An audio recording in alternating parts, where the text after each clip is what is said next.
ज्ञानाञ्जनशलाकया चक्षुरुन्मिलितं येन तस्मै श्रीगुरवे नमः।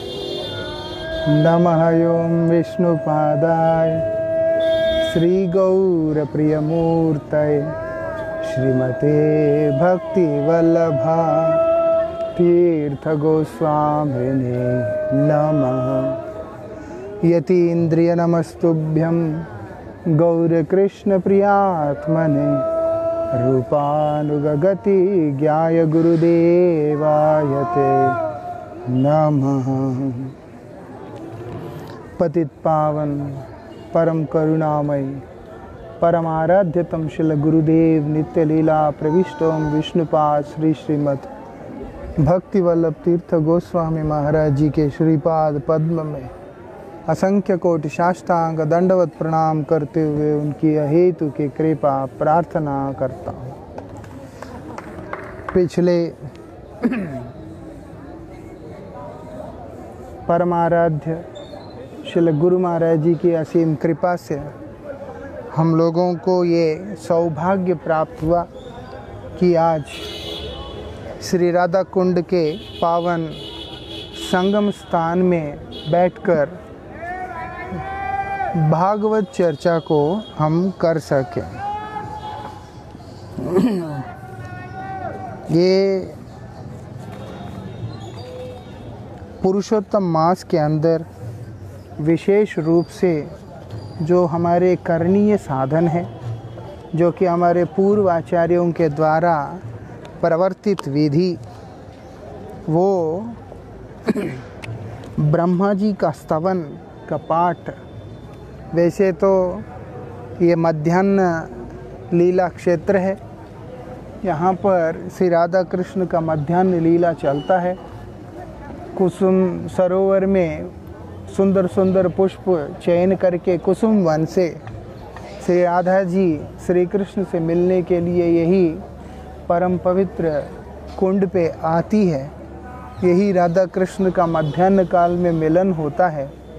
मतलब यही समय है लगभग जिस समय उनका यहाँ पर मिलन होता है, जिसको हम लोग याम कीर्तन के माध्यम से कार्तिक में कीर्तन करते हैं। तो इसीलिए गौड़ी वैष्णवों के लिए सर्वोपरि स्थान, अत्यंत मनोरम स्थान, अनंत ब्रह्मांडों के अंदर सबसे सुंदर और दिव्य स्थान ये राधा कुंड परम पावन, उसके जो पावन तट है और उसके सुंदर पवित्र जल के किनारे में बैठकर एक हृदय में भाव आया तो ब्रज में है, तो क्यों ना आज का जो हरिचर्चा हम लोग राधा कुंड के पावन तट पे करें। हमारे ठीक सामने जानवा माता का घाट है, आपको देखने को भी मिलेगा। ठीक सामने जानवा माता का घाट है, वहीं पर जानवा ठाकुरानी बैठकर स्नान इत्यादि किया करती थी, ध्यान वगैरह किया करती थी राधा कुंड का। उसके बगल में दास गोस्वामी जी का समाधि भी विराजमान है। रघुनाथ दास गोस्वामी का समाधि वहाँ पर विराजमान है। जो दास गोस्वामी यहाँ पर रह के इस राधा कुंड को प्रकट किया, उनका यहाँ समाधि विद्यमान है। और यहाँ पर संगम क्षेत्र है जहाँ पर राधा कुंड और श्याम कुंड का मिलन हुआ, और संगम के उस पार में श्याम कुंड है, इस पार में राधा कुंड है। और आज यहाँ पर बैठ के हम लोग इस हरिचर्चा को कर रहे हैं। वैसे इस समय राधा कृष्ण के मध्याह्नकालीन लीला का चिंतन करने का बात है, लेकिन अधिकार के अनुसार हमारे आचार्यों ने जो हमें इस समय करने के लिए उपदेश दिया, उसी को हम लोग यहाँ पर चर्चा करेंगे। प्रार्थना तो उस रस में प्रवेश पाने का करेंगे, लेकिन भाव रखेंगे उस रस में प्रवेश पाने का, लेकिन चर्चा इसी का करेंगे जो हमें हमारे आचार्यों ने करने के लिए निर्देश दिया था। यही संगम स्थान के उस स्थान पर परमाराध्य शिला भक्ति सिद्धांत सरस्वती गोस्वामी ठाकुर प्रभुपाद अपने शिष्यों के साथ में बैठकर उपदेश अमृत का चर्चा किया, ऐसा इतिहास के अंदर प्रमाणित होता है। गदाधर पंडित और श्री चैतन्य महाप्रभु भी, श्री चैतन्य महाप्रभु स्वयं कृष्ण, गदाधर पंडित जो कि राधा रानी का अभिन्न स्वरूप है, वो दोनों भी इसी राधा कुंड के पावन तट में बैठकर बड़े अद्भुत तरीका से वो दोनों ने भी यहाँ पर ध्रुव और प्रहलाद का जो लीला चर्चा है उसको उन्होंने यहाँ पर किया। तो इसीलिए हम लोग उन्हीं महाजनों के और श्री चैतन्य महाप्रभु के पद चिन्हों पे चलते हुए यहाँ पर आज श्रीमती जी की कृपा लाभ करने के उद्देश्य से भगवत पाद पद्म में क्षमा याचना प्रार्थना करते हैं। ब्रह्म स्तुति जिसको यहाँ पर ब्रह्मा जी ने प्रार्थना किया, वो इसीलिए क्षमा प्रार्थना के उद्देश्य से कि प्रभु मेरे से भूल हुआ है, मैं आपको पहचान नहीं पाया, मैं आपको समझ नहीं पाया, आपके तत्व को नहीं समझ पाया, आपको मैं ठीक से नहीं समझ पाया, जिसके कारण मेरा ये घोर अपराध आपके पावन चरणों में हुआ है, इसीलिए मैं आपसे क्षमा प्रार्थी हूँ बोलकर क्या कर रहे हैं, क्षमा याचना कर रहे हैं। हम लोग राधा रानी के चरणों में बैठकर कृष्ण से क्षमा प्रार्थना करेंगे, मतलब उनसे प्रार्थना याचना करेंगे, क्योंकि कृष्ण का आत्मा श्रीमती जी है। आत्मा रामश्च कृष्णश्च ध्रुवम आत्मा श्री राधिका। आत्मा राम भगवान श्री कृष्ण चंद्र है, जो कृष्ण है उनकी जो आत्मा, आप ये निश्चय कर लीजिएगा, ये निश्चित रूप से जान लीजिएगा कि श्रीमती जी ही श्री कृष्ण की आत्मा स्वरूपा है। इस कारण से जो कोई भी व्यक्ति अगर श्याम सुंदर से क्षमा प्रार्थना श्री जी के पावन चरणों में बैठ के करेगा, तो यद्यपि हमारी योग्यता का विचार श्री कृष्ण कर सकते हैं, इसलिए वो हमें क्षमा कर भी सकते हैं, नहीं भी सकते हैं, लेकिन श्री जी परम दयालु होने के कारण वो निश्चित रूप से श्याम सुंदर को मना ही लेगी कि वो हम पर कृपा करें। श्री राधा जी सुनिश्चित रूप से कृष्ण को मना लेगी कि हे श्याम सुंदर, ये पतित जीव तुम्हारे कृपाभिलाषी होकर, तुम्हारा कृपा का भिक्षुक होकर के यहाँ पे आया, मेरे चरणों में आया, इसीलिए तुम इस पे अवश्य ही कृपा करना। यद्यपि सब दिन यहाँ पर स्थूल रूप से आना संभव नहीं है, फिर भी श्री जी की कृपा जब जब प्राप्त होगा, मध्याह्न काल में हम लोग यहाँ पर आकर इस प्रकार से क्षमा प्रार्थना करते रहेंगे। ब्रह्मा जी श्री कृष्ण के उस दिव्य रूप को देखकर, ब्रह्मा जी ने जब देखा कि श्री कृष्ण वास्तविकता में जितने भी नारायण हैं वो सब कृष्ण में प्रविष्ट हो रहे हैं, अब ब्रह्मा भयभीत होकर, भयाक्रांत होकर भगवान के पाद पद्म में जाके उपस्थित होते हैं, भगवान के चरणों में जाके उपस्थित होते हैं, क्योंकि भोजन करते हुए जो समय होता है उस समय वैसे विधि के अनुसार, मतलब नियम के अनुसार शत्रु को भी भोजन करते समय आसन से उठाना या विघ्न देना वो उत्तम नहीं माना गया है। तो ब्रह्मा जी को अब भय हो गया। पहले तो लगा कि एक साधारण सा ग्वाला है, लेकिन अब उनको इस बात से डर हो गया कि ये तो साधारण ग्वाला नहीं है, क्योंकि मैं तो नारायण के अंश से संभूत हूँ, पैदा हुआ मैं नारायण के अंश से मैं यहाँ पर पैदा हुआ, और ये जो देख रहा हूँ मैं इस समय, कि जो नारायण है वो भी जाकर के श्री कृष्ण में प्रवेश कर रहे हैं। तो कृष्ण जो है वो मूल नारायण की तरह मुझे यहाँ पर दिखाई पड़ रहे हैं। इसीलिए भयभीत होकर श्री कृष्ण के चरणों में उपस्थित हुए हैं और श्री कृष्ण से कृपा प्रार्थना कर रहे हैं। क्या बोलते हैं? श्री ब्रह्मोवाच, ब्रह्मा जी कह रहे हैं, नौमीढ्यते अभ्र वपुषे तड़िदंबराय गुंजा वतांश परिपिंच लसन मुखाय वन्यस्त्रजे कवलवेत्र विषाण वेणु लक्ष्म्याश्रिते मृदुपदे पशुपांगजाय। क्या प्रार्थना कर रहे हैं कि हे श्याम सुंदर, हे प्रभु, हे नाथ, आप ही एकमात्र मेरे पूज्य हैं, आप मेरी एकमात्र पूज्य भगवान हैं। इसीलिए आपकी प्रसन्नता के लिए ही मैं आपको सादर नमस्कार करता हूँ। मैं आपको प्रणाम किस लिए करता हूँ कि आपकी प्रसन्नता के लिए आप मुझ पर कृपा करें, आप मुझ पर प्रसन्न हो, इस उद्देश्य से मैं आपको नमन करता हूँ, मैं सादर नमस्कार करता हूँ।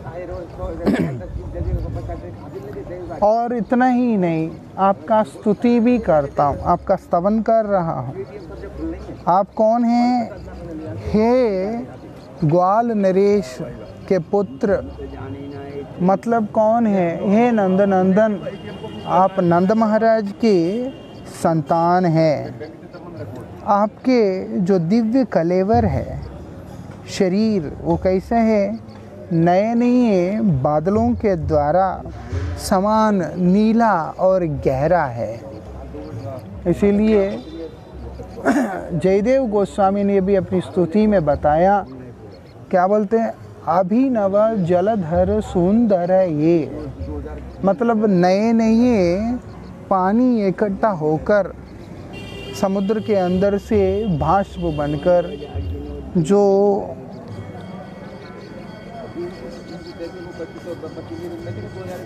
समुद्र के अंदर जल जो भाष्प बनकर आकाश में प्रवेश करके बादल का रूप धारण करता है, नए नए ऐसे सुंदर जो बादल होते हैं, अब जैसे दिखाई देता है ऐसे पोल्यूशन वाले बादलों का बात नहीं कह रहे हैं, लेकिन वो कैसे लगते हैं? ताज़ा ताज़ा बादल जो दिखाई पड़ते हैं, उसके बारे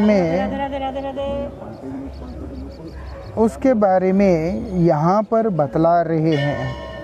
उसके समान आपका क्या है? बहुत गहरा है, गहरा और नीला रंग है। और आपके जो वस्त्र है वो बिजली के समान देदीप्यमान है। मतलब बादलों के बीच में जिस प्रकार से आपका एक बिजली खड़कता है, उसी प्रकार से आपका वो वस्त्र वहाँ पर दिखाई पड़ रहा है बड़े सुंदर रूप में। और आपके मुखमंडल का सौंदर्य, आपका जो रूप है, उसकी जो सुंदरता है, वो कैसे दिखाई पड़ रहा है? गुंजा के बना हुआ गुंजा जो बीज होते हैं जिसका माला बनता है, ऐसे ही उसके बने हुए आपके कुंडल से तथा सिर पर लगे मोरपंख से बढ़ जाता है। अद्भुत विशेषता की बात यही है कि जो वस्तु पहले ऐसा दिख रहा था कि एक ग्वाला है, एक छोटा सा ग्वाल बाल है ये, और कुछ है ही नहीं है। जो दिखाई पड़ रहा है कि कृष्ण एक ग्वाला है, वही इस समय दिखाई पड़ रहा है। बड़ा ही अद्भुत रूप है। और क्या बोलते हैं?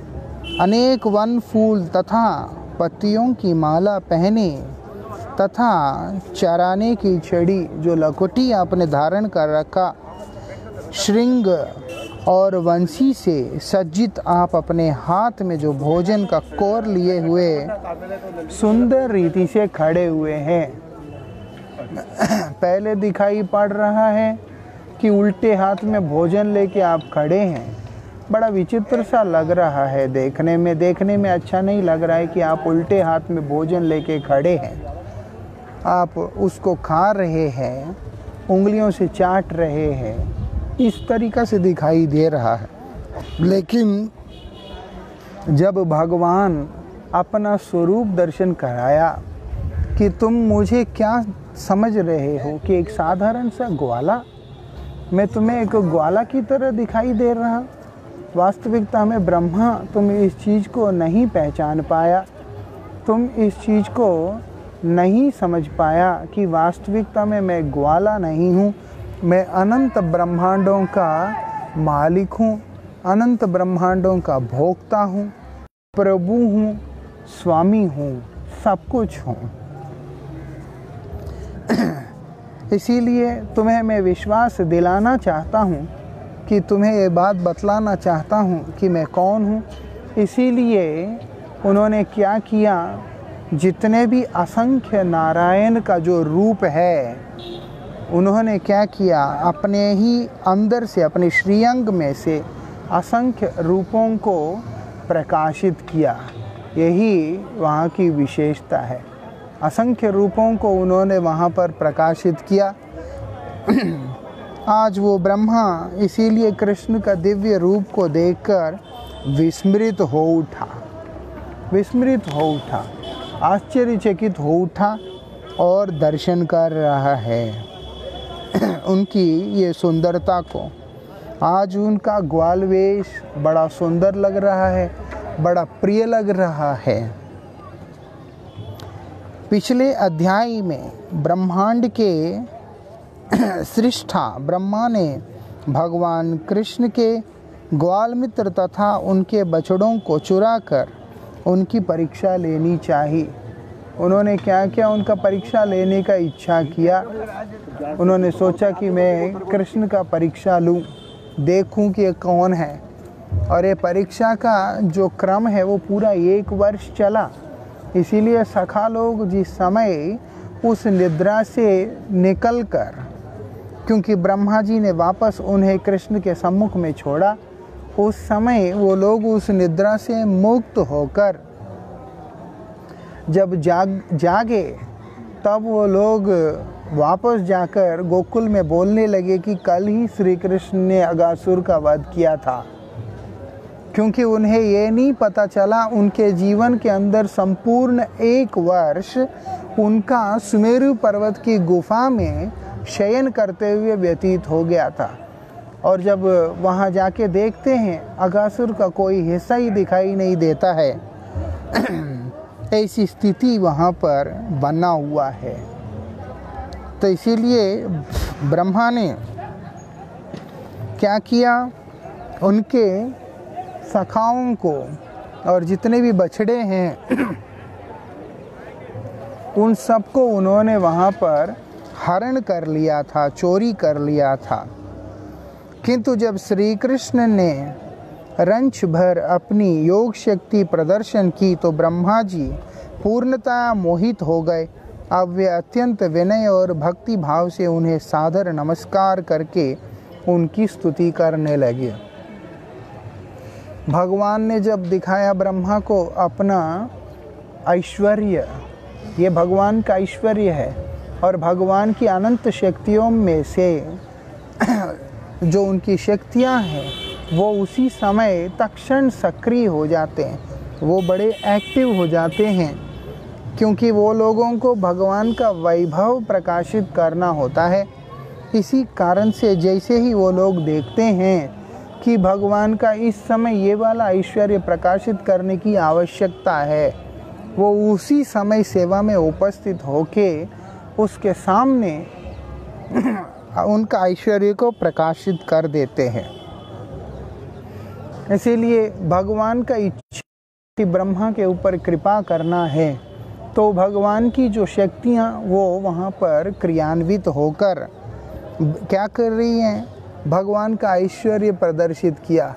जैसे ही भगवान का ऐश्वर्य प्रदर्शित किया, उसी मुहूर्त में ब्रह्मा जी को समझ में आ गया कि मेरे से बहुत बड़ा भूल हुआ है। भगवान की माया से कौन पार पा सकता है। भगवान गीता जी में बोल रहे हैं, दैवीम हेषा गणमयी मम माया दुरत्याया। बोलते हैं मेरे माया जो है वो दुस्तर है, मेरा माया जो है दुस्तर माया है, वो सहज माया नहीं है कि जो कोई भी उसको पार पा सकता है। इस जब भगवान की ये जो महामाया है वो ही इतना प्रभावशाली है, जो कि भगवान का केवल एक पाद विभूति के द्वारा बना हुआ, वो केवल एक पाद विभूति से बना हुआ है। और यहाँ पर भगवान का जो योग माया है, जो कि जैसे भगवान अनंत है ऐसे ही अनंत है, और जो भगवान अपनी योग माया के द्वारा आवृत रहते हैं उसको कोई भी साधारण सा जीव अथवा ब्रह्मादि देव किस प्रकार से समझ सकते हैं, ये हम लोगों को विचार करना चाहिए कि उसको कोई भी व्यक्ति सहजता से नहीं समझ सकता। ब्रह्मा ही क्यों ना हो वो भी नहीं समझ सकता। भगवान को केवल वही व्यक्ति समझ सकता है जो कि भगवान स्वयं अपने आप को जनाना चाहते हैं, भगवान अपने आप को बतलाना चाहते हैं, प्रकाशित करना चाहते हैं। श्रील भक्ति रक्षक श्रीधर देव गोस्वामी महाराज जी का एक बार थियोसॉफिकल सोसाइटीज़ के अंदर इसी प्रकार से प्रवचन के लिए बुलाया।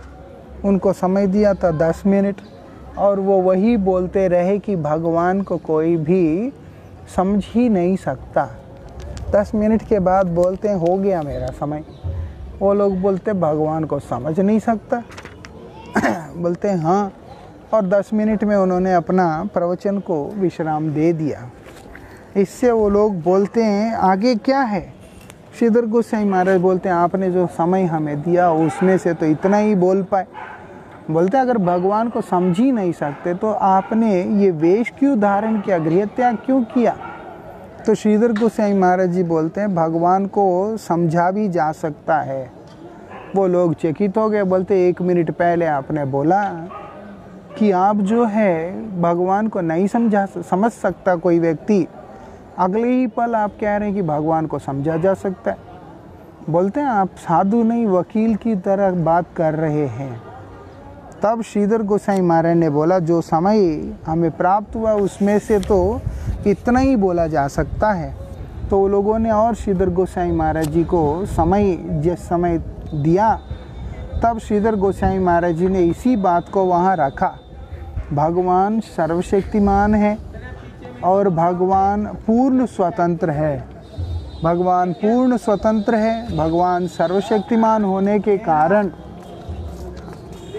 भगवान को कोई भी व्यक्ति अपने बुद्धि से नहीं समझ सकता, क्योंकि कोई व्यक्ति अगर भगवान को अपने बुद्धि से समझ ले, अगर वो प्राकृत इंद्रियों के द्वारा रहेगा, वो वहाँ पर नहीं रहेगा। इस कारण से भगवान की पूर्णता संरक्षित तभी रहता है जब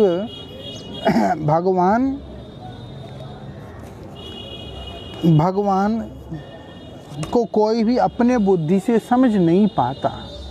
लेकिन वही भगवान जब कृपा करके अपने आप को जहाँ पर प्रकाशित कर देते हैं, वहाँ पर व्यक्ति भगवान से जुड़ी हुई तमाम तत्वों को सुगमता से ही अनुभव करने लग जाता है। यही भगवान का वैशिष्ट्य है।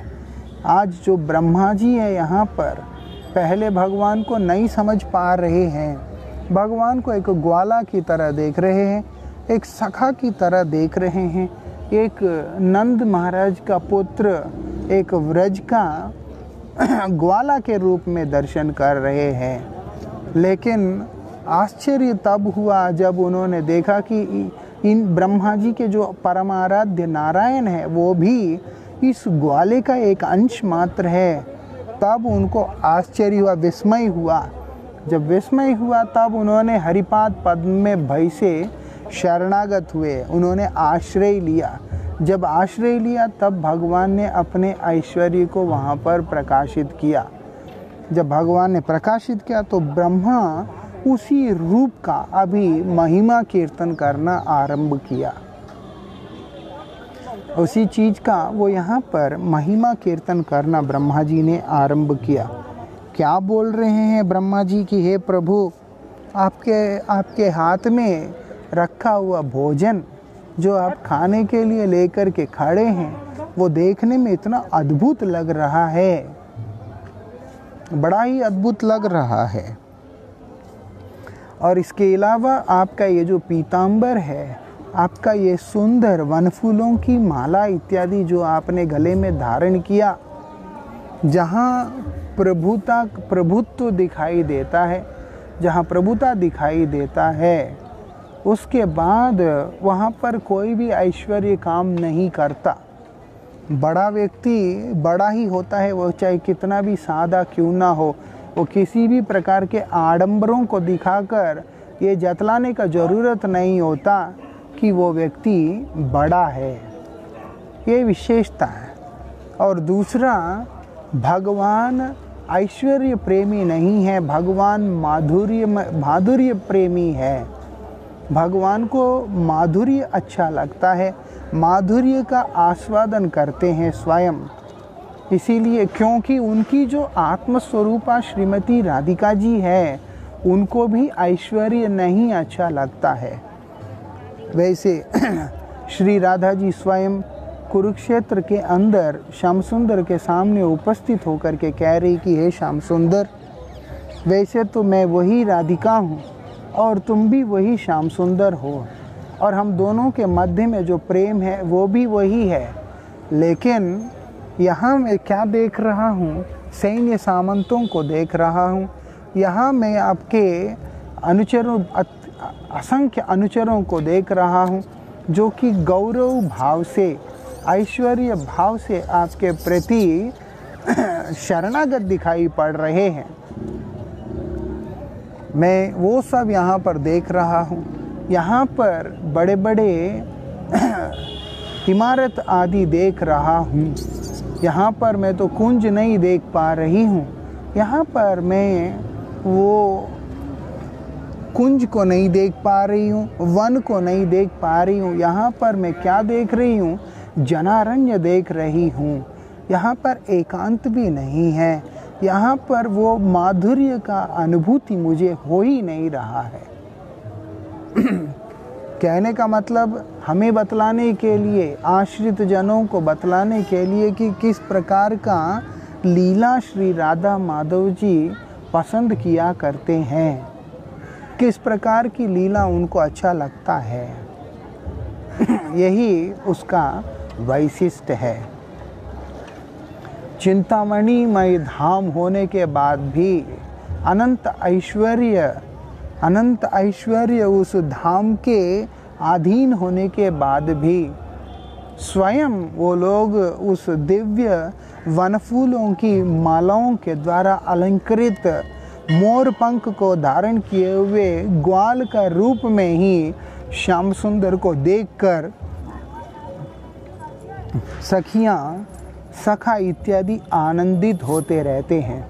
श्री कृष्ण भी स्वयं को राजसी वेश के अंदर कभी भी आनंद का अनुभव नहीं करते हैं।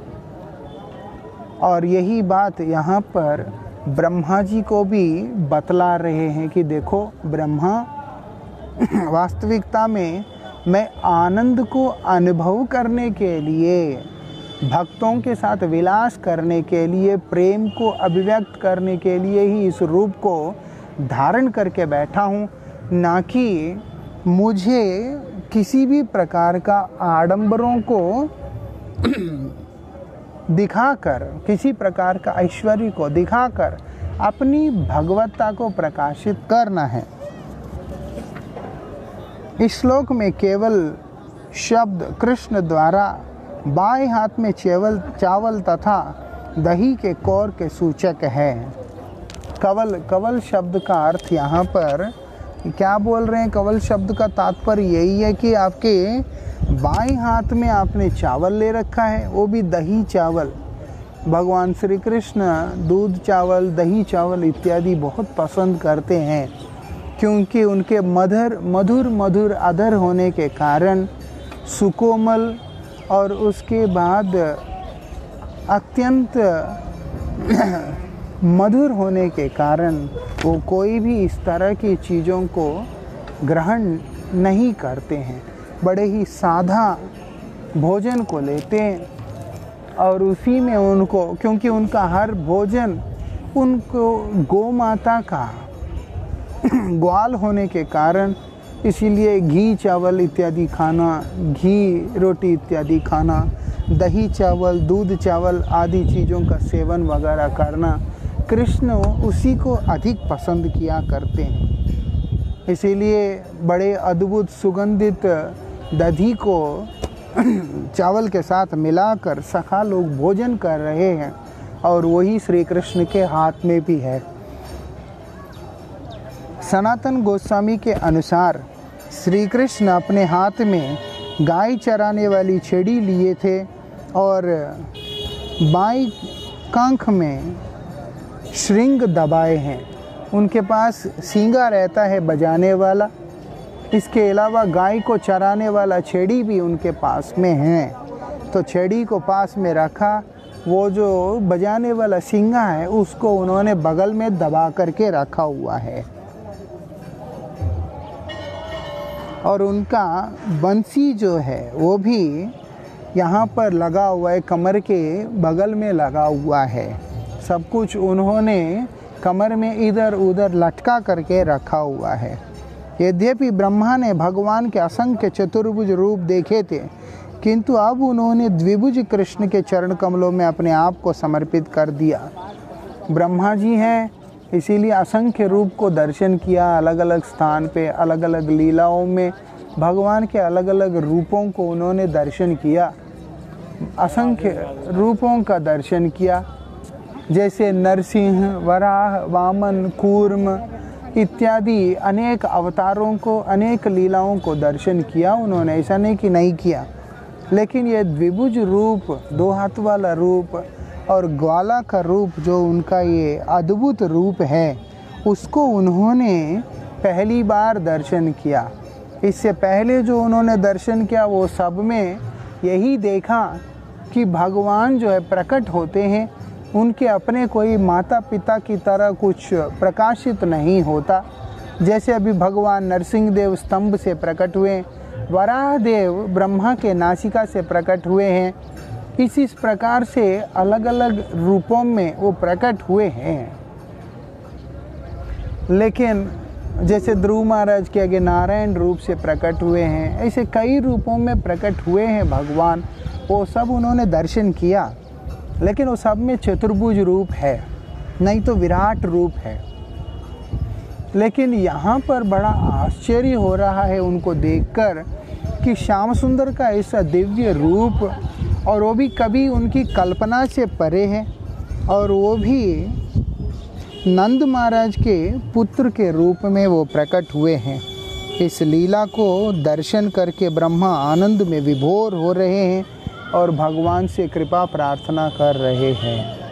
यही भगवान से कृपा प्रार्थना कर रहे हैं। इसीलिए ब्रह्मा जी की ये स्तुति, ये क्षमा प्रार्थना, ये स्तव, इसका पाठ करके भगवान से क्षमा मांगना कि हम भी मोह से ग्रस्त हो रखे हैं, आप हम पर कृपा करने के लिए विराजमान है, लेकिन फिर भी हम आपका आश्रय लेना नहीं चाहते। आप हमें प्रेम प्रदान करने के लिए आए हैं।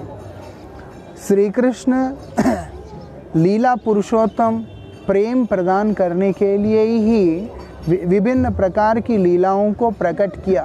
तब भी जब प्राकृत जीव इस चीज़ को नहीं समझ पाया, तो श्री कृष्ण ही स्वयं गौर रूप में अवतीर्ण होकर वो प्रेम पुरुषोत्तम बन के संपूर्ण विश्व को ये प्रेम वितरण किया। यही राधा कुंड में ये मध्याह्न काल में उनके चरणों में, श्री जी के चरणों में और श्याम सुंदर के चरणों में यही विनीत निवेदन करते हैं कि आप हम पर कृपा करें जिससे हमारा हृदय शुद्ध हो सके और हमारा आपके श्री चरणों में रतिमति हो सके, भक्ति प्राप्त हो सके। हम लोग आपके संबंध में किसी प्रकार के अज्ञान में ना रहते हुए हर तरह के माया के प्रभाव से मुक्त होकर आपकी नित्य सेवा, एकांतिक सेवा को प्राप्त कर सके। श्री श्री राधा कुंड धाम की जय।